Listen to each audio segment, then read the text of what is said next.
Welcome to Fearless with Jason Whitlock. I am Jason Whitlock, your host. Happy Tuesday to you and yours. TJ Moe back in studio. Round of applause, everybody. TJ Moe in studio.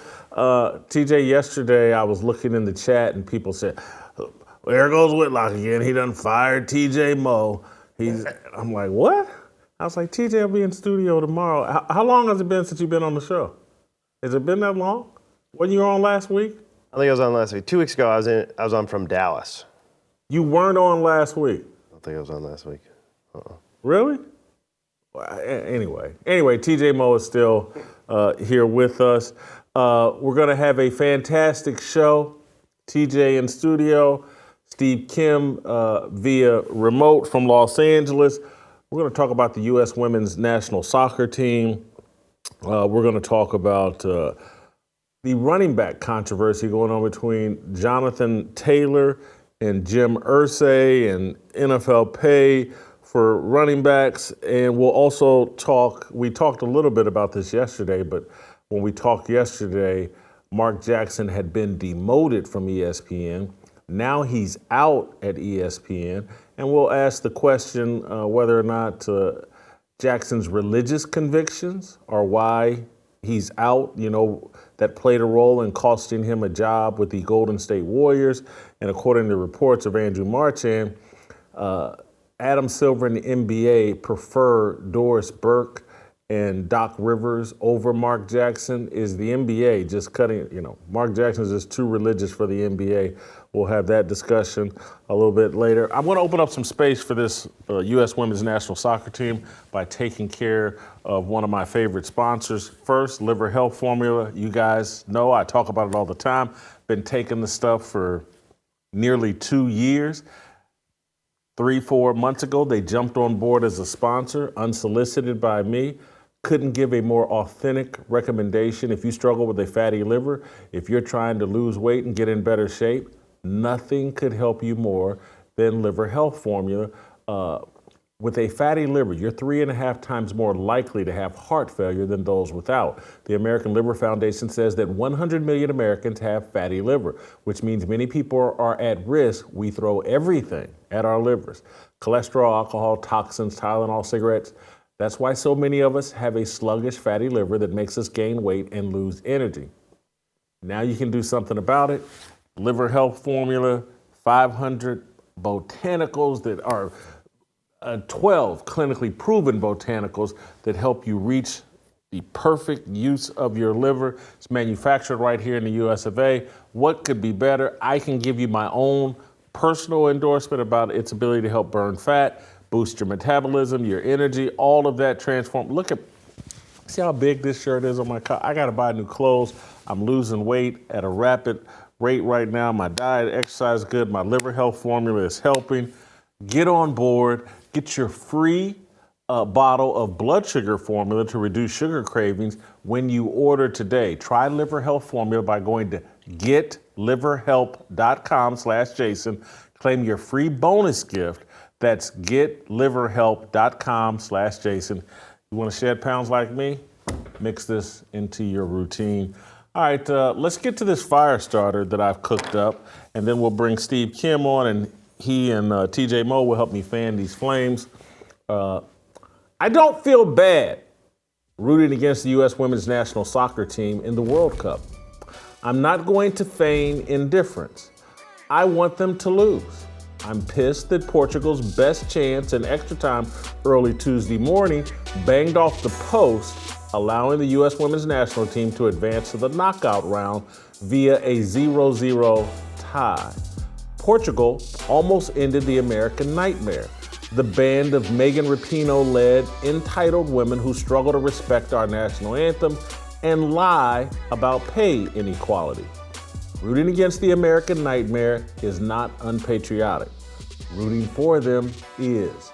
In the history of sports, no sports team or individual has needed a comeuppance more than our women's soccer team.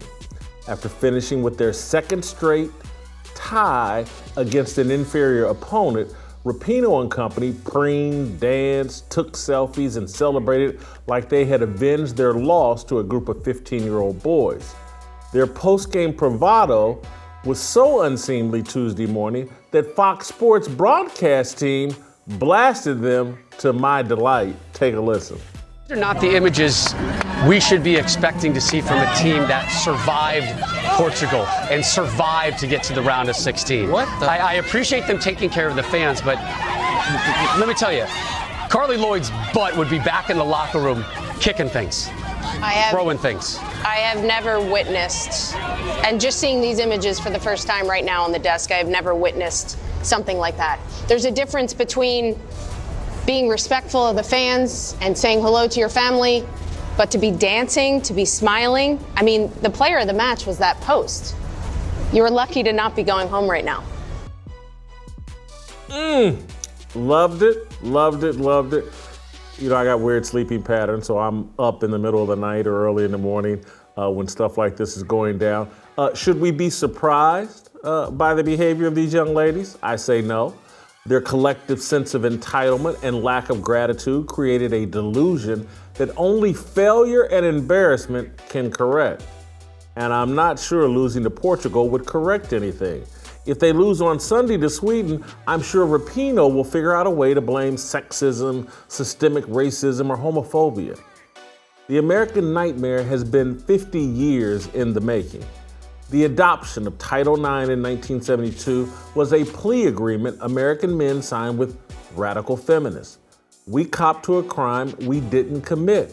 We swallowed the lie that the patriarchy owed angry women reparations. It's not true. Men have not exploited women or denied them freedom and agency. The customs of the past reflected the harsh realities of life before men paved roads, built skyscrapers, replaced covered wagons with planes, trains, and automobiles, and made eating as simple as loading the DoorDash app. Man-made technological advances produce the environment and culture that allow feminists to amnesia realities of the past and guilt-trip men in the present.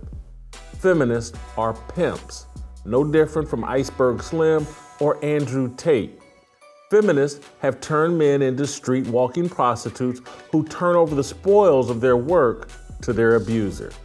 When pop star Rihanna sings, "Bitch Better Have My Money," she's talking about American men. Title IX is one of the greatest hustles in the history of pimping. Iceberg Kims convinced a U.S. president and the 92nd Congress to mandate that billions of dollars be siphoned away from boys and invested in creating female jocks. It didn't matter that girls are far less likely to be interested in competitive sports, or that participation in competitive sports worked against women's supernatural reproductive powers. The American government has spent 50 years and trillions of dollars creating hardcore female jocks. We owed that to women because the government previously spent billions convincing men to take an interest in competitive sports. Wait, that didn't happen. The government didn't have to manufacture and bribe men to take an interest in competitive sports. It's in the nature of men. And we don't get pregnant and carry a baby inside us for 9 months at a time. There are actual physical differences between men and women that explain our disparate interest in playing games. Imagine that.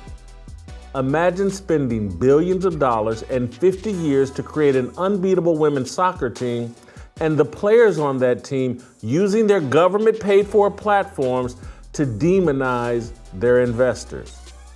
That's the women's national soccer team. That's Megan Rapinoe. That's the group of overpaid, spoiled, and entitled women who claim they're underpaid, underappreciated, and represent a racist, homophobic, and sexist country. I despise them. I want them to lose. I'm delighted that Rapinoe played awful Tuesday morning, a few days after insinuating that she could have made a difference in the team's 1-1 tie with the Netherlands. Rapinoe is the ultimate pimp. She's the Andrew Tate of LGBTQ feminism. She sees herself as a force for good, a force for freedom, and proper femininity. She believes she's a threat to the establishment. She's popular. People Google her and react to the things she says. She's wealthy beyond her imagination, sexually liberated, and adored by her followers. She's a fraud. She hates America because she hates herself. Her dyed hair, rebellious persona, constant smirk, and social justice posturing are beards masking her shallowness. She's toxic. Her attitude pervades the national team. At 38, she's only on the roster to further burnish her brand. The younger players mirror the attitude of the team's biggest star. They have little interest in representing America and competing at the highest level. They want to go viral and cash in on the feminism pimp game. Don't waste a second questioning your disdain for this team and Rapinoe. They deserve it. We poured everything we had into their success, diminished opportunities for boys and men for their success, and they've repaid us with ingratitude. Rooting for Sweden on Sunday, that's our reparations. And that's my fire. TJ Moe, Steve Kim. Steve Kim, welcome in from Los Angeles. Steve, we'll start with you. I know you have expressed indifference towards this team. I'm expressing animus towards this team. Are you ready to join me in the animus towards this team? Well, I've always kind of been there. I care, but I don't care. I mean, literally, I would root for Al-Qaeda before I would this American women's soccer team. And someone said, well, what about Antifa? And I had thought about it. They are the sports version of Antifa. So I'm like, so it's not really fair to say that. But you talk about the word gratitude to this great country of ours. They have committed the greatest sin of all, the sin of ingratitude and everything that's been given to them. And I think the other issue is that when I watch them celebrate, and it's not even their political stances, which is a whole different issue, and the way they have behaved, especially purple hair Rapinoe, when she would score a goal up 9-0 against this impoverished third world country that barely has PE classes for girls, preening the way she does. The thing I'd say to myself is, good grief. These people are obnoxious. They truly are. And let's be honest, if that was a male athlete celebrating like that in any form, in any game, it would not be looked upon well. In fact, they would be castigated. So again, it's the double standard, no standard that applies. But Jason, I am with you. Now, look, I'm going to be honest about it. Fall camp for Miami started today. Training camps are starting all throughout the country. That's my focus. We all have priorities in life. But if I see a team from any other country with a higher number than our USW whatever thing, yes, I will be happy. It will actually brighten my day to see not us, they're not us, but them lose. Listen, Steve, they're going to play on Sunday against Sweden, I think at 4 a.m. Set an alarm clock. That's probably 2 a.m. your time. Maybe 1 a.m. Set an alarm clock just to hate watch. You're not going to join me in hate watching and rooting for Sweden.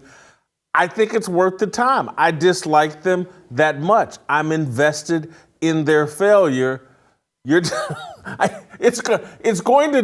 going to derive great joy because I'm telling you, the way they're playing, I don't think this is fixable. I don't think they're going to be able to just flip a switch and turn it on. My God, have you been analyzing women's soccer? What have we become here? Whitlock, I don't even know who you are. Look, when I pop in my 3 capsules of ZMA nightly, that's for my sleep. Sleep. Yes, Nas once says it's the cousin of death. I completely disagree. I'm going to recharge my batteries. I will check the score. I'll try to watch a highlight of 2 of a 0-0 game. Not a lot of highlights to choose from.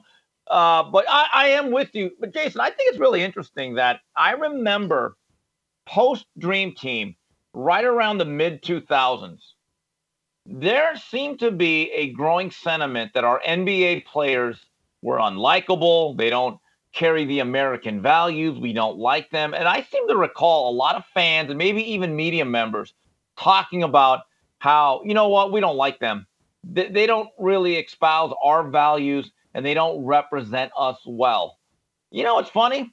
Those guys never protested, never hated America. They were just unorganized and probably had the wrong coach when they were losing those international tournaments before Kobe had the right to ship in 2008. I just find it very interesting that group of athletes, their biggest problem was, to me, that they weren't the original dream team, and they may have acted indifferently. They never once were anti-American, to their credit. They didn't play very well, and we were getting blown out by Puerto Rico, of all teams. But this team here, all they do is spew anti-American agendas, and there seems to be like this real silent agreement with the media that we cannot be critical in any way. I give those announcers that you just showed a lot of credit. But I do wonder, though, if they were spoken to afterwards about, hey, those guys have to be off limits. Steve, I think it's the 2008 Dream Team, Nightmare Team, where Allen Iverson was on it. I went and looked up. Maybe it wasn't 2000. No, but I went and looked up. 2008 was Kobe's 2004. Team. Those four, yes. Yeah, 2004. Shaq wasn't on that team. Maybe Kobe wasn't either. I don't think he was on that team, no.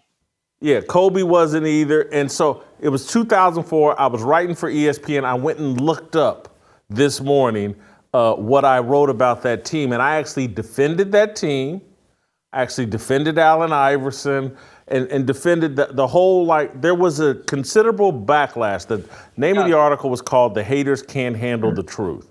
And I broke down how, no, guys, I get that you don't like the NBA style of play. I get that these guys are a bit spoiled, but we have a patriotic duty to support them. They're over there, they're trying, they're competing. And what I was arguing then, and it stands the test of time, I wrote this in 2004, I was like, hey man, the Europeans are catching up with us. Yes. That's what this is really about. This isn't about these guys not trying.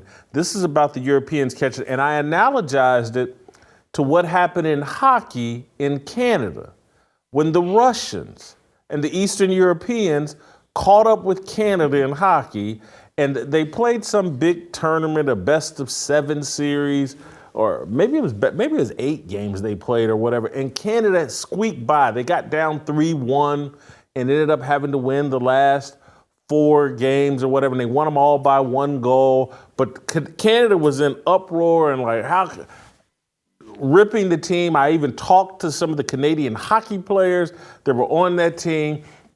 And I explained how, like, no, the Eastern Europeans, they're playing a more wide open style, fast, and Canada had to beat them up and brutal. Anyway, I defended the 2004 team, and I think this women's soccer team is completely a whole different story.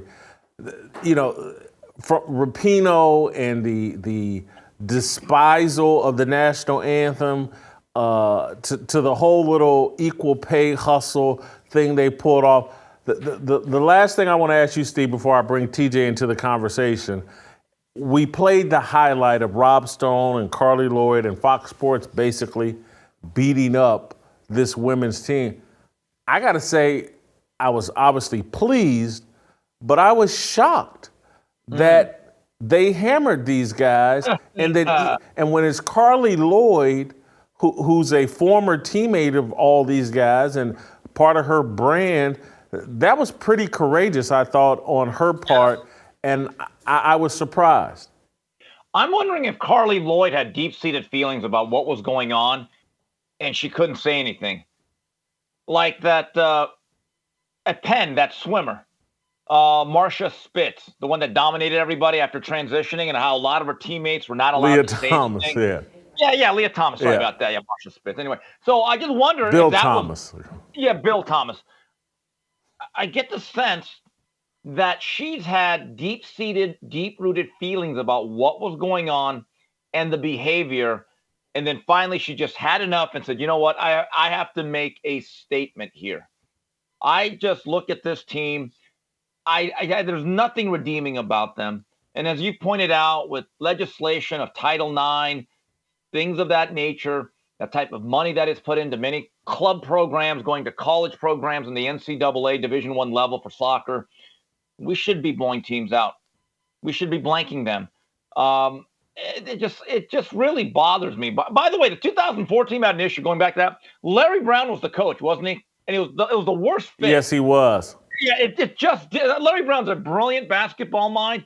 He was absolutely the wrong guy. But think about this, and I'm gonna get deep here. Think about what is going on in terms of the agendas, and we talk about what is the BLM, what are the agendas for society and the hierarchy. Think about the way black men were treated there. Highly white, liberal white women. Look at the treatment. It kind of mirrors what is the true agenda of a lot of these movements now. You hammered that point, and we'll circle back to that here in a minute when I start asking you about Mark Jackson. TJ, are you going to join me in hate watching the women's soccer team on Sunday? I have struggled with this because I have long thought it's our patriotic duty to root for America. But I think I am with you. I will watch it. Unlike Steve, I will watch it. And I will certainly hope that Megan Rapinoe at least doesn't get in the game. I can't stand her. I want her in the game and for her to cost us the game. But anyway, go ahead. I'd be fine with that. A 38-year-old blue-haired androgynous loser should not be the face of anything American. But I agree with you. It's like, do I care more about the success of America, or do I care more about our conduct and how we present ourselves on an international stage? And it's certainly the second one. And our conduct is so bad, we shouldn't be the leader of anything right now. America's values have slid so far back out of the way that no one should aspire to have our values today. Certainly not our cultural values and what we've moved into, and certainly not what Megan Rapinoe would want us to do. And so, it's just soccer. It's, once upon a time, I think the World Cup meant more, the sports on a big stage meant more, the Olympics, the 1980 Olympics, Miracle on Ice, that was a huge deal for us. I just don't think it is anymore. I think we got so many more problems. Not to go Royce White on everybody, but this is a distraction. It's a distraction, but it's also a way for people to understand the points that you're making about our cultural decay and why many of us are like, we're exactly where you. I don't want these values rewarded. It's a bad long-term play for young people to have Megan Rapinoe up on a pedestal where little girls and little boys are looking up to her and thinking this is the way we're supposed to behave in success. And again, there's a lot of male athletes that all of that applies to. I look at the NBA and NFL guys and this is my pet peeve. But again, the way everybody has tattooed their entire body, I just look at little kids thinking, hey, that's what I should do. I saw some Instagram video in the past month where it was like an 8-year-old or 10-year-old boy was already fully tatted. And one, I thought the parents are crazy, but I'm just like, I get it. They're looking at this on television from people that we're celebrating, and they're mimicking that behavior, and the parents are, well, everybody else is doing it, might as well go along. And, Jimmy, the next door, he did it, or his classmate did it. I don't want this rewarded. And I'm so deep down the battle of the sexes rabbit hole that I'm evaluating virtually everything through that lens. And this, what has gone on here, the amount of money and effort it took to create the world's greatest women's soccer team. And this is the payoff? And it's all ginned up and manufactured. There's a handful, few more women interested in playing competitive sports, but they still don't like sports the way that we do. Never will. We don't carry babies for 9 months. You can't compete at the highest level while pregnant. Well, and to add to your, because actually that was my favorite point in your mono, that this actually detracts from the purpose of womanhood, to carry babies. The longer you go and beat up your body like this, the less you are going to be a viable mother. And in fact, we've infected them with this mind virus that Serena Williams complains that, oh, men don't have to have babies, and so I've got to retire now in my prime to have babies. And you're like, it's the greatest thing you could possibly do, particularly with your bloodline. Somebody like you who's this athletic. This is where I got a lot of criticisms for Pearl, but she tweeted out last week or the week before, female sports are feminism. And as we've pushed women down this thing, I've thought about this. I was actually just talking to my dad about this weekend. Like, I want my daughter to experience, my daughter's 2 right now. I'm obsessed with her, my favorite thing in the world. I spend hours with her every night just playing and hanging out. I want her to be able to experience sports and things as any young girl would want to do as you're figuring out life. And she's starting the 2-year-old gymnastics next week, and that'll be fun. I don't really want her doing sports past high school because it's time to go become a woman. And that is far more valuable than doing gymnastics. Look, I'll pay for your college. First of all, I don't want you to go to college, but I'll pay for whatever education you need to go do what you want to do. But I think we should value womanhood, and none of this values anything. It's nonsense. Steve, you want to jump back in here? You got any thoughts on this? I know me and you aren't dads, but just thinking about it as a young man, one of the great sports moments that I recall, and I had to watch it on tape delay as a young person growing up in Valencia, California. 1980, Lake Placid Winter Olympics. What was the story of those particular games? It was our hockey team, a group of middle-class, scrappy young men, some of them who went on to professional careers in the National Hockey League, were these decided underdogs against this Russian machine that I think had blown them out in a exhibition game about a month or two before, like 10-3 at the Garden. I remember watching highlights of it and thinking, man, those Ruskies are pretty good at that hockey thing. So luckily, I didn't really know what tape delay was. I didn't get any reports. I'm watching this game, and it was that great line, do you believe in miracles? Yes, from Al Michaels. And I remember the whole country being galvanized. I wasn't necessarily a hockey fan per se. It's probably like my 7th favorite sport. But I remember what a rallying cry in a moment that was, because at that point, our country, I would say, was in a little bit of a malaise under Jimmy Carter, to be fair, okay?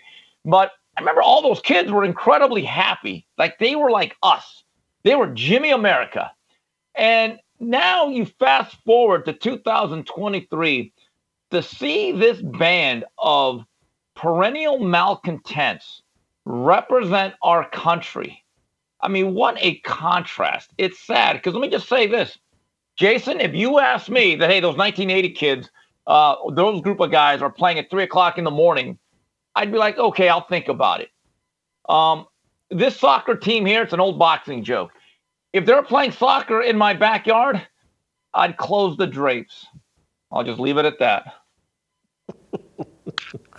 Steve, I want you to respond to this, and then, because I think, see, I get mixed up on have I talked to TJ on the phone about this? Have I talked to him on the show about this? Have I talked to him on Twitter Spaces about this? So it's hard for me to remember. But now I just forgot my thought, and it has everything to do with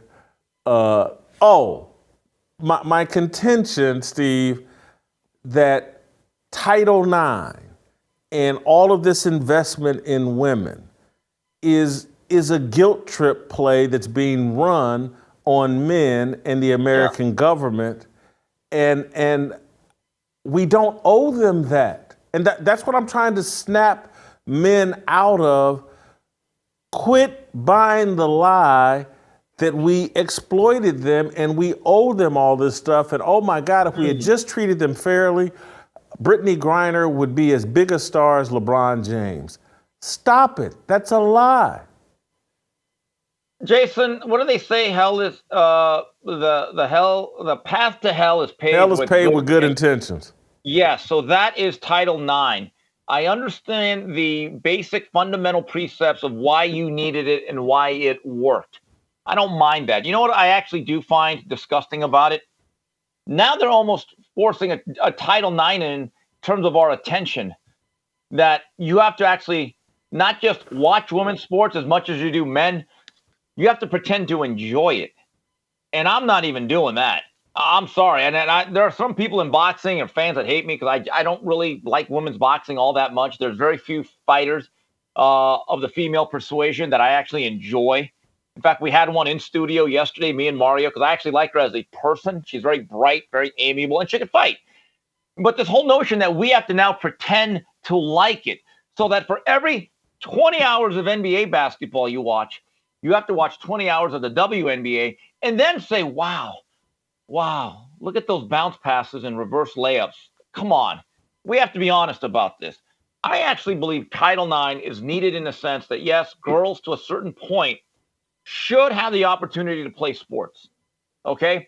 And they did. And they did. And they do. But after that, we have the right to not give a damn. We really do. That's the way I draw the line. Am I wrong for this guilt trip thing as it relates to Title IX and just overall in the culture? It's driving me crazy. We just don't owe women this debt that they say that we do. Not only do we not owe them the debt, the people who are driving them to that are doing the women a disservice. Look, I'm trying to figure out, so the ratings for the United States women's national team each year during the World Cup are actually very good, right? Particularly in America. But it's not because we like women's soccer, or else women's soccer would be popular in America. And it's not. It's because we like America. So what sort of logic do you protest America and get, like right now we're nearing an all-time low for people around my age have like the lowest patriotic approval in our nation's history. People my age don't like America. So you're telling me not to like America, and that's the only reason I would watch these women in the first place is because I like America. So if I don't like America, you're actually driving me away from watching the only reason I'm watching you in the first place, and that's these women's team. Not to mention, half of the reason our United States women's national team is so good is because these other countries don't allow their women to play soccer or participate at all. They're all second-class citizens, right? And so it's all the men everywhere get to play soccer. Are they second-class citizens? Are we sure about that? In some countries, they are. I mean, particularly based on some of the religions and things like that, you know, if you go into, I think I'm unqualified to be in the territory that I am, but I think there's, you know, if a woman commits adultery, you throw acid in her face, and there, you know, there are some things we do. Got you. You know, there are some. Wrong. But I will admit that's wrong. Yes. I think if we had that history, I'd be pro Title IX, but we don't have that history. So screw it. But I'm with it. And I'm just, as we go further down this route of trying to you know, this matriarchy that we've created is worse for women. It's even worse for women than it is for men. It's not good for men, right? Men have all turned into pansies and we can't, but it's actually worse for women because they're all, it's like the line from Tucker Carlson. Yeah, you're 55 years old and you know, you're miserable, you don't have any kids, you're not married, but hey, at least you're assistant VP of lending. Way to go. Because that's what you've aspired to be. And that's what we've told women. You should try to be exactly like men, and that's going to make you the happiest. That's what we're doing with these sports, too. Destroy your body, be a 38-year-old, lesbian, blue-haired, androgynous loser, and that's where you'll get the most life satisfaction. Good luck with that. And I don't think, and I argued that, I don't think she's happy at all. I think she's one of the most fraudulent people on the planet. It's all a gimmick and a beard. And you know, the point that Pearl makes, you make, I'm making in terms of how we got here, how we got to the point of convincing and I know that pregnancy is difficult. I get it. It's difficult. Women love it though. Ask my wife. Looking back, she loved being pregnant.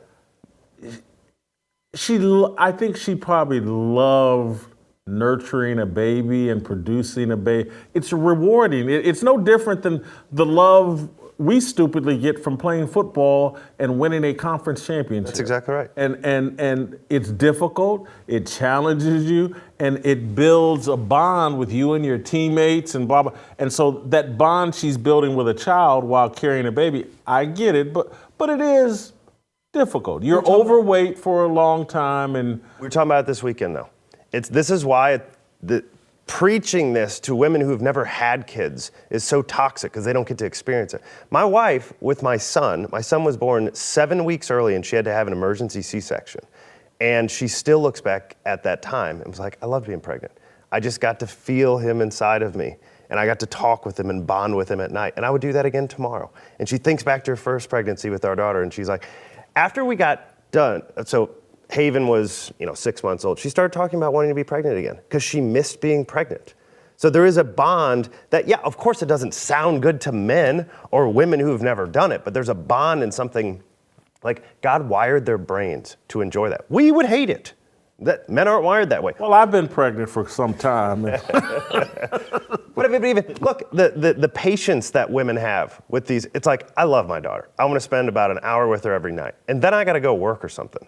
But it's like, I'm just not wired. I don't have that sort of patience. I can't get there in her little world and, make believe it. But my wife can get in that world, and she can play with her for 10 hours a day, and they're wired to do that. It's just, this is the difference. But you can't tell that to an 18-year-old girl who's obsessed with soccer, because all she's thinking about is, well, I got to get to this championship because, well, they told me, and I'm a feminist, and this is what I'm supposed to be doing. Yeah. And I'll get celebrated in the media. I'll get written up in the newspaper, and I'll potentially be on local TV or national TV, and everybody's telling Megan Rapinoe she's great, and again, everybody loves, or not everybody, but a lot of people seem to love getting attention whenever they walk into a room.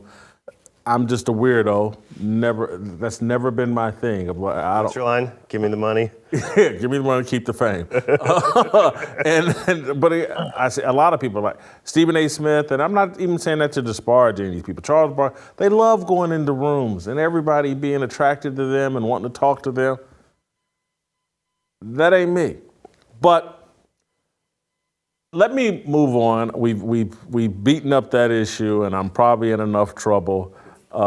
Steve, I want to talk about Jonathan Taylor and NFL running backs once again. The Colts owner is getting criticized, and I think I requested some clips of Stephen A. Smith and Marcus Spears, I think, beating up or chiding Jim Irsay for saying anything remotely critical.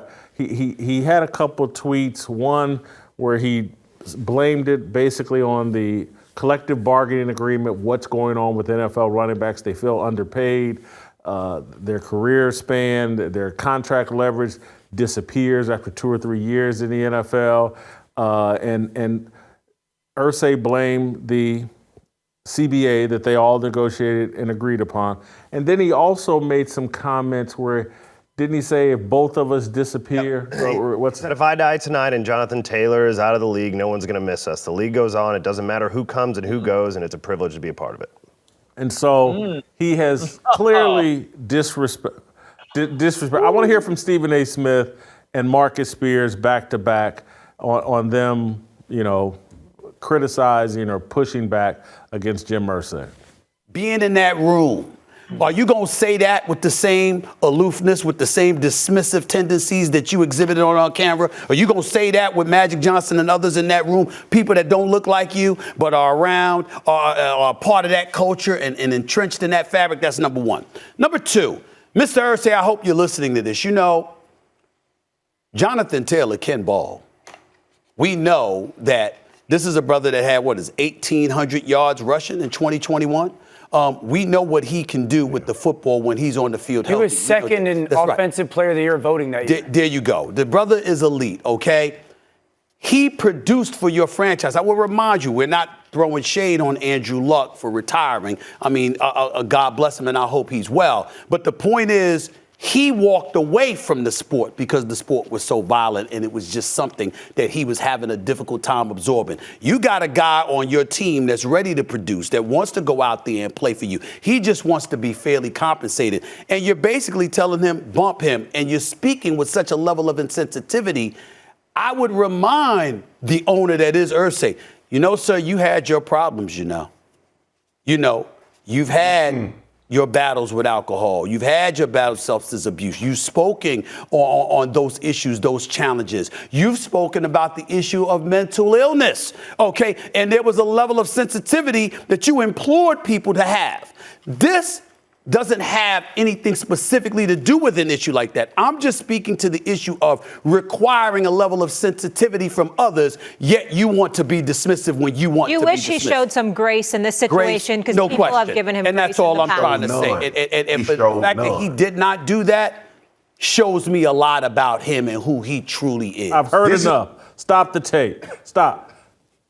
Oh, God. This is everything that I'm talking about. We're on a sports show. Men are playing a violent game of football, and we're talking about a level of sensitivity and grace. When I say the entire conversation has been feminized and that these men don't even realize it, they don't even realize. Jim Irsay can't say what he thinks because there's a level of sensitivity and grace that he has to show. Stephen A. doesn't realize, because Stephen A. is well-intentioned. I'm not trying to rip Stephen A. I'm trying to wake these people up, man.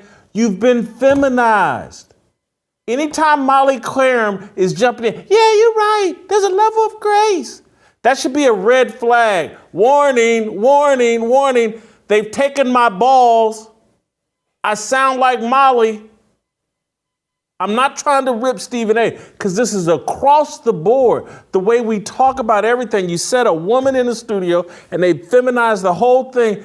Now, in football, we're talking about a level of sensitivity where guys used to and still do try to pound each other's brains in. Steve Kim, TJ, help me understand. Make it I'll make sense. start here. First of all, Jim Irsay's past problems with substance abuse, what's that got to do with the price of tea in China? That is Stephen A. just trying to paint this guy as this evil, villainous figure. The other thing is, I'd like to think that Jim Irsay has had these hard discussions with many players about the reality of the business, and that's what professional sports is. It's a business. Now, Jason, I'll ask you a question as someone who has ties to Indianapolis and Indiana. Do you think Peyton Manning was kind of important to the state and to that franchise? So, was Peyton Manning kind of important? Like, he was kind of good, right? He was kind of central to what they did. I think he's got some posters on there. They probably have a little mural, maybe Manning Boulevard, a lot of 18 jerseys. There was a harsh reality to his situation about a decade ago. They had to make a decision. And I think what Jim Irsay said was actually tough love. And I think it was his way of saying, we are all expendable in this game. Because Jason and TJ, if Peyton Manning can be jettisoned, anything can be jettisoned. Because I remember the year Peyton Manning left, and I think it was Curtis Painter was the quarterback. Guess what? The games went on. What are we upset at Jim Irsay for? I don't get it. I get it, but I don't understand it. Peyton Manning was great. Second best quarterback of his generation, behind none other than Thomas Brady. I can't figure out Stephen A. Maybe the first part was out of context. I have no idea. Say this in front of somebody that looks like you, as if you would not say the same. That was a different conversation, a basketball-related conversation. Okay. His comments about Jim Irsay did not pick up until 20 seconds into there. Okay. So that was the first part, which is not important, it seems. The second part, why do we sit here? And I get it. You need something to talk about on TV, and you're just filling time a lot of times or whatever. Obviously, here, Stephen A. is just filling time talking about Jim Irsay. But why are we trying to? The guy's getting paid whatever it is, $12 million, or most of these guys are getting paid. Jonathan Taylor's probably still on his rookie deal, so he's not there yet. So he's still under his initial contract, though. He's asking for an extension before his deal is up. Mm-hmm. And these guys are getting paid millions of dollars to start. He was, and as somebody who drafted him at number 1 overall pick in my fantasy draft last year, highly disappointed in him. Was really good in 21. That is true. But why are we arguing over how many millions of dollars somebody else is going to make? I can't stand this. It's my least favorite thing we do in all of sports. Disagree. Why? Because what seems like millions to us, based on his value to the NFL, Jonathan Taylor and the Colts, I think there's an argument that he's underpaid and the system doesn't work properly for running backs. There is a substantive, interesting conversation to have. Stephen A. and Molly Qerim don't know how to do it. That's how they get to talking about sensitivity and all of that, rather than the issues surrounding the NFL in terms of the rookie pay scale, discussing that aspect. DeMaurice Smith ushering in the rookie pay scale. Why should I, as an accountant who makes $50,000 a year, care about that? That's what I'm trying to. We have these fans hoodwinked into thinking that there's $3 million per year extra. No. What they're arguing about, what an Indianapolis Colts fan is thinking is Jonathan Taylor going to be happy and lay it on the line for us this year, or is he going to be angry about his contract and feign a back injury? This all started with he showed up to camp with back issues, and now he said maybe he doesn't have back issues. And so the conversation for a fan is like, is Jonathan Taylor all in with us, or is this issue with NFL contracts and Jim Irsay and the rookie pay scale and how running backs are paid, is that going to affect his performance and availability? That's why it's interesting. God, I'm not even saying it's not interesting. I think it's foolish for us to be engaging in it. Again, over millions of dollars, and I know there's a world I don't know about. I'm not interested in how much money he's making, particularly. You are interested in whether he's making enough money for him to perform at his highest level as a Colts fan. I am. I think the conversation that I would have, and you probably have a better answer. There's a little bit of a test case happening right now with Christian McCaffrey. Who's the last running back that switched teams that performed just as well or better with the next team? You just gave the answer to that, Christian McCaffrey. Right? He hasn't done it yet. He did it for part of a year. We'll see. He's a test case for this. We'll see. Prior to that, Marshall Faulk. Certainly. That was 20 years ago. What I'm getting at is O.J. Simpson didn't with the 49ers, I can tell you that. Our running backs, like the question, because Jim Irsay could be, and you wouldn't want to do this to a guy. This is like the problem with baseball arbitration. You got to go in there and tell your players how much they suck, and right. Jim Irsay wouldn't say this, but the reality is running backs are system people.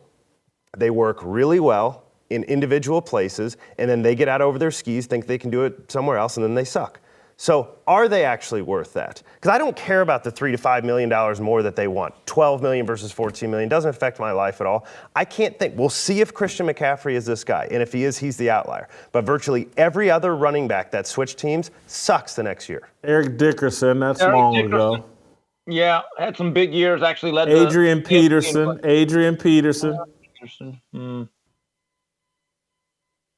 Yeah. So there's not many. Marcus Allen was very good with the Chiefs. That's a long time ago. I mean, Marshall Faulk, as a Rams fan, was much better once he got into the greatest show on turf with Mike Martz and Dick Vermeil. But there's so few and far between. And there are 5. Some would say Bruce Jenner when he switched teams. That's a good point. Caitlyn Jenner, ESPY Award winner. So there are 5 running backs a year who think they are criminally underpaid. And the reality is maybe there's 1 per generation that could switch teams and do anything like he's been doing. So to me, that's the conversation, not is it worth $2 or $3 more million. Priest Holmes. Anyway, Steve, you have anything else? Yeah, well, TJ, if you hate the money talk of fans living vicariously through their favorite athletes, you would hate covering boxing because we have a group of fans that act like they're Bundini Brown or part of the team camp. I'm serious. I have to deal with this a lot. But there is a collectivism that exists, and a lot of this is cultural. And, look, I hope that Jonathan Taylor finds a resolution. I hope he gets his just desserts. Because, look, I don't hate these guys at all. I enjoy what they do for a living. But you are right, TJ, in a sense that why should the average American really care that much about a guy making 8 figures or 7 figures? I think that's an unbelievable point that people do not realize. Like, a lot of people are now saying, oh, my God, it's terrible for the writers and actors to be on strike. And I see them doing their picket signs when I go to Universal to tape my show with Mario. And I'm thinking, poor people, they got bills to pay. But you know what, though? A lot of these people look down on the average regular people. No one tells them to go learn coding. We gotta have perspective about this. That you're right. I feel much more sympathy for the guys that got laid off at the steel plant, the steel worker, digging ditches, going into the coal mine, than those people. So that is the thing. It is interesting. We gotta have a perspective of, you could have some empathy for Jonathan Taylor, but do we truly care down to our soul about what Jonathan Taylor or what any running back makes as his salary? Well, and I hear y'all, but as a fantasy football owner, TJ Moe, drafting Jonathan Taylor this year, whether or not he's being paid at a level that's going to make him perform at his highest level matters. That's why people care and why the discussion is worth having. I just don't want to hear about, oh, well, that's insensitive. He said the truth. He said what he really thought. I think There's a level of sensitivity and grace you have to have. I think guys perform worse after they get paid oftentimes.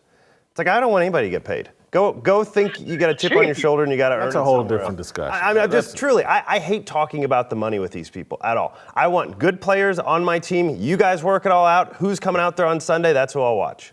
Play Marcus Spears. Let's see if that triggers me as much. This is when we get into a conversation about how you do things, right? Like, we all know the running backs are quote unquote being disrespected. We all know how they're looked upon in the NFL right now. But when you, like, let's think about a relationship like this, right? Like, we've been working together and we've been having success together, or I've been one of the only bright spots within the organization. At least tell me in private. I'll have more respect for you if you tell me. But the way Jim Irsay did this, it's not about what he said. It's the way he did this. And it's who he said it to. The whole world. Basically saying that Jonathan Taylor, it don't matter. Like his value ain't what he think it is. And it really don't matter if he here or not, because we gonna go on without him. And for you to make a statement like that with somebody that we know you're the owner, but you would like to think that we have some sort of working relationship. The disrespect was at an all-time high. And Irsay know damn well he wrong for what he said. Wrong for what he said. For telling another man, a grown man, hey, look, the world's going to keep moving on without you or me. That's something my dad, every coach that I ever played for, has said. It's said out of love and respect. The other part, disrespect. Black men have been sacrificing their lives and taking lives over disrespect, perceived disrespect. And Marcus Spears, I'm sure Marcus Spears is well-intentioned. Don't think but he has no idea what he's doing, what he's justifying. What they say on TV for a lot of these guys is not connected to a foundational worldview that leads to success. They're just filling time and saying the last thing they heard on Twitter and reflecting a culture that's negative and doesn't lead to success. It's not connected to anything of substance. And so that's why disrespect, and everybody, and he knows that's a trigger word, and oh my God, someone stepped on my shoes, they disrespected me. Oh my God, they didn't apologize, they disrespected. And people are pulling out guns and shooting each other over disrespect. Dis is a big deal. It's really not if you have a worldview that's connected to something larger than whatever's popular in the culture. I suggest to everyone a biblical worldview, but do whatever you're comfortable with, Marcus. The other thing he mentioned about relationship and how you do things, and I prefer they do it in private. Gentlemen, does that not sound like every argument you've ever had with your wife or girlfriend? Does she not play that card? Or maybe you've been so feminized that you play that card as well. Oh my God, it's not what you said, it's how you said it. Baby, if you had just said it this way, blah, blah. And you know what? I'm willing to play that game with women. It's necessary. They have a sweet, magical spot that like, okay, I got to play this game. I got to worry about how I said it and what way I said it and blah, blah, blah. Or I'm not going to get access. I get all of that. But this is men playing football. There's a way that we as men should be able to engage and interact with each other where we throw all this feminine garbage out the window.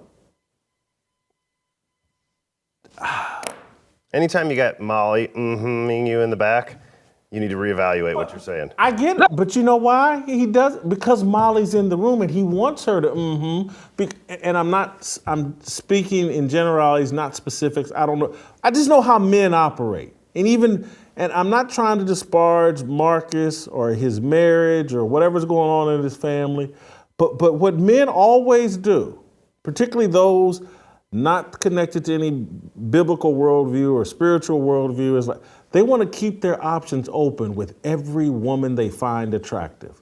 And so they're going to say things to play. Molly Querim is very attractive. Men are going to get an environment with her and make sure they don't go too far just in case she wants to give them a sympathy bang at some point.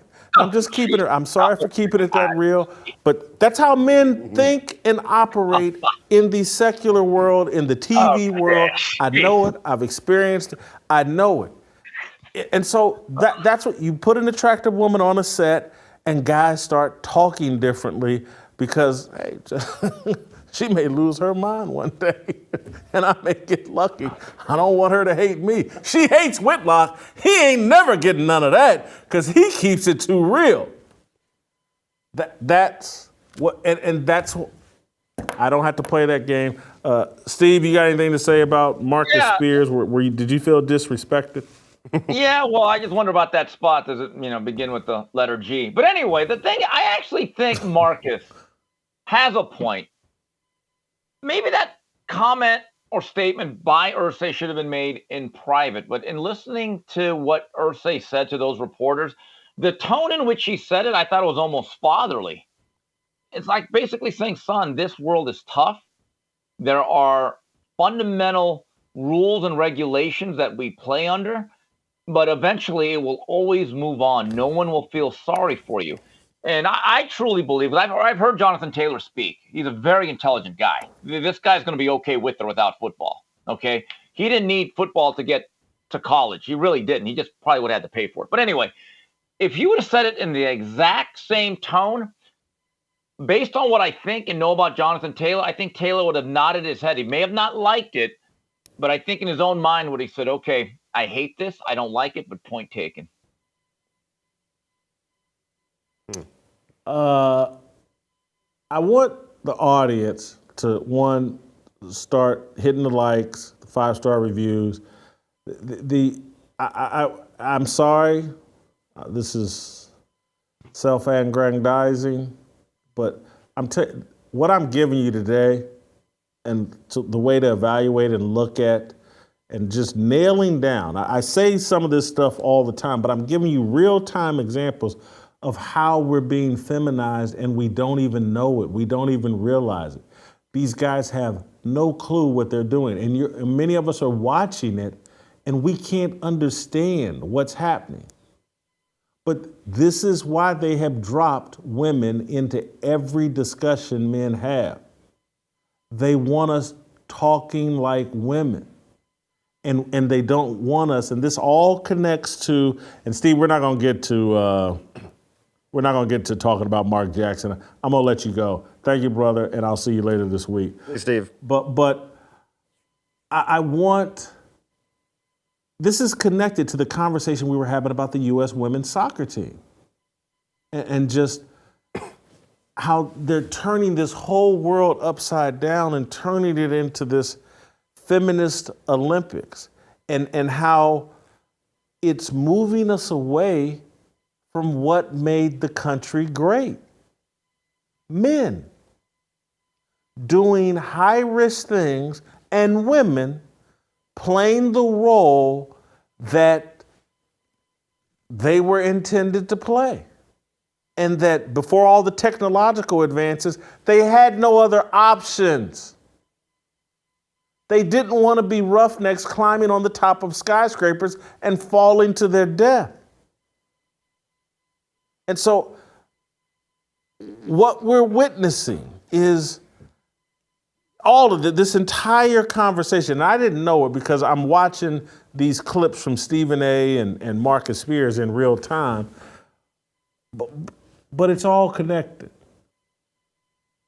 We're being feminized at every turn.